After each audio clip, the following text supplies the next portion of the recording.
the best team out west. All right, when healthy, with a healthy Anthony Davis and Dennis Schroeder, they remain the best team in the West at least. And we were certainly waiting for AD to get healthy, and we'll see him back. Now, if you're asking me if without Anthony Davis, as they're currently constructed, they're the best team in the West, no, I wouldn't say they're the team to beat. I would take the Clippers. For all of their late game problems, I think the Clippers are better than the Lakers if Anthony Davis is sidelined. And then Utah is right there. So, no, they're not the team to beat without AD, but with AD and LeBron and Dennis Schroeder, Lakers all the way in the West. Guys, I don't know about any of this Lakers hype. I feel like it's time to ask, Nick, are you worried? Are you finally going to admit you're worried about the Lakers? They had a bad week of basketball. Hey, guys, you know another take that I think is going to age beautifully? The takes from all over media last week.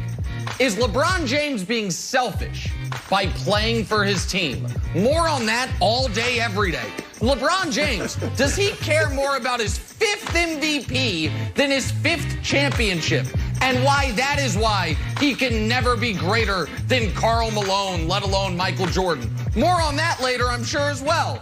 Oh, wait.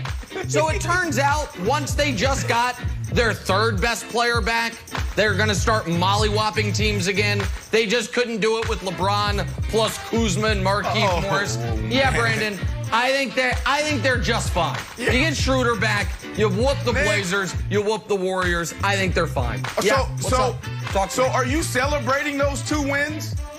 Is that what we're doing? We're celebrating the Blazers and the Warriors, teams that are just barely getting by, a little bit above 500. That's what we're going to do? Please. They look horrible, man. LeBron looked tired. They couldn't hit a shot. They couldn't play defense. That 4-game losing streak. So I'm shocked that they bounced back this way. And to answer your question, Jenna, look, they're the team to beat because they're the team. They won last year. So everybody has to go through them. But at the end of the day, the West, and Chris, you don't have to be bold. I'll be bold for you. The Clippers are the team to beat. That's the team in the West, the Clippers. Stop it. Stop it. What about my old buddy Donovan Mitchell seems to be playing pretty well. Nick, I buy the hype. I understand your narrative. But as I feel like I'm like the concerned grandmother of the crew, I'm still very, very worried about Anthony Davis. I know there's never any reason to be worried about LeBron's workload. I get it. And I don't buy the narrative that he's being selfish or gunning for his MVP, even though his numbers aren't really even close to Giannis's number. But I still continue to be worried about Anthony Davis. Anytime the word Achilles is even in the air, I'm nervous about it. So I'm still far more nervous than everyone else. I'm going to get a little cardigan. I agree, Wilds. Let's see what he looks like when he gets back.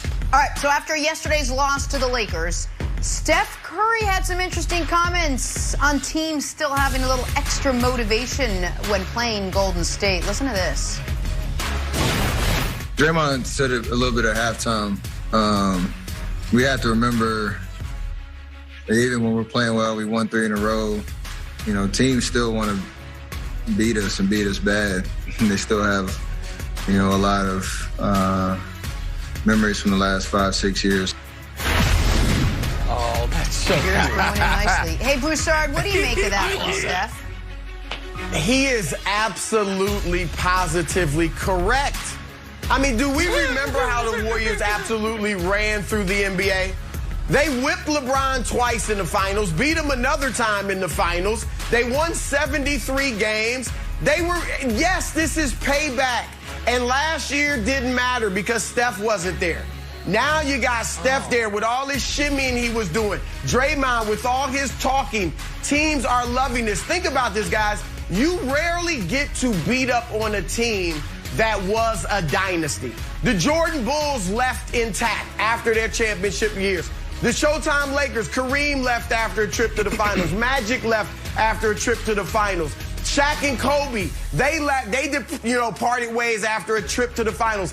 Same thing with the Miami Heat Big Three. Their last year together, they made the finals. It is rare that you get guys in their prime who were a dynasty on that team, and now you get the chance to slap them up Oh, they're loving this. I wouldn't be surprised to see an opponent do a shimmy in Steph's face one of these days. Oh, nice. Oh, Chris, this was a salty reminder of how great they were.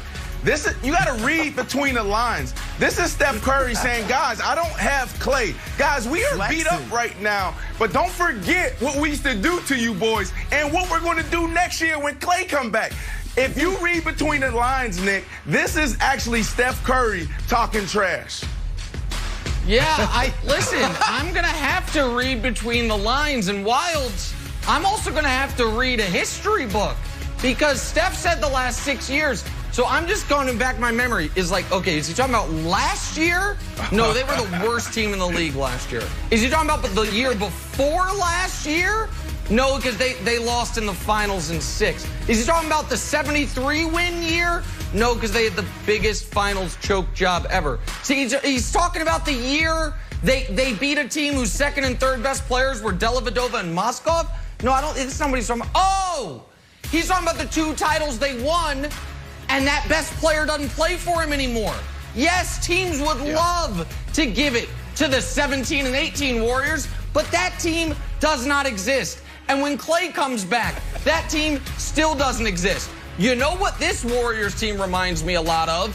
The Warriors teams, Wilds, that used to wear these horrific jerseys. Mediocre at best, try to peel an 8 seed. That's what this team is. So, Steph, I know, it's just the truth. Wilds, tell us, show me the lie. No, they should. Show me the lie. You know what? You're right, that's right. Until Clay comes back and Draymond was out the game, they should wear these jerseys. They should just wear the old Warriors jerseys until they're back. Then they can wear their normal Warriors jerseys. Like, these are dynasty jerseys. This does remind me a little bit of my Patriots, to be honest with you. I get a little bit nervous. But here's the other thing. At least I want to see some Bradley Beal performances from Steph. The last 3 games, Steph and LeBron, if we can show you the numbers, two point totals in the teens here. So, Steph, at least, light up the scoreboard with the L. You don't have LeBron, hold on. Can I defend Steph real quick on that? You showed Steph versus LeBron. Sure. At least Steph has all those iconic finals head-to-head moments again. Oh, wait, he doesn't have those either. That was KD. Okay, never mind. You mean when he averaged 28 points a game? It's a good point. That's not I don't know. Hey, I'm not sure. Here's someone who didn't score in the teens last night. LaMelo, 24 and a career-high 12 assists in a Hornets comeback win over the Kings last night. Draymond was up watching. He tweeted, LaMelo is a problem. See, that's a good tweet. It's short. It's to the point. It's like 4 words. That's how you tweet. Broussard, has LaMelo exceeded expectations during his Rookie of the Year campaign? Oh, heavens, yes. I mean, this dude is the truth. 20 points, 7 assists, 6 rebounds over the last month. Oh, on 41% shooting from 3. Nobody thought he could shoot when he entered the league. He's hitting 40% from Trey over the last month. Props to Michael Jordan and the Charlotte Hornets for bringing him along slowly. They put him on the bench to start the season, made him earn his starting job. Now he has, look, this guy is a future star, and he's got flair and panache to go with it. I like it. I love it. Panache. And also props to me because the day after draft night, I came here and said the Wolves and the Warriors are going to regret not taking him #1 overall. So, now the Warriors want to talk about how great he is. You should have took him #1 overall. He is a problem. The other guys, Anthony Edwards and James Wiseman, they're really good players. But this kid is great. Yeah, he's not exceeding Brandon's expectations because Brandon did say that the day after the draft. I picked him to win Rookie of the Year, but I didn't expect quite this. How about this? He has a chance to be just the second rookie that I could find, certainly in the last 40 years, to lead all rookies in points, rebounds, and assists. Right now, he leads all rookies in everything. And he's doing it for a somewhat frisky Hornets team. He's spectacular. And by the way, speaking of the Warriors, it's not quite, team building isn't quite as easy as having Kevin Durant just choose to come to your team. Got to hit on these draft picks, turns out. Maybe they had #2. Yeah, they didn't do LaMelo could help them. Did they draft Steph and Clay? What do I know?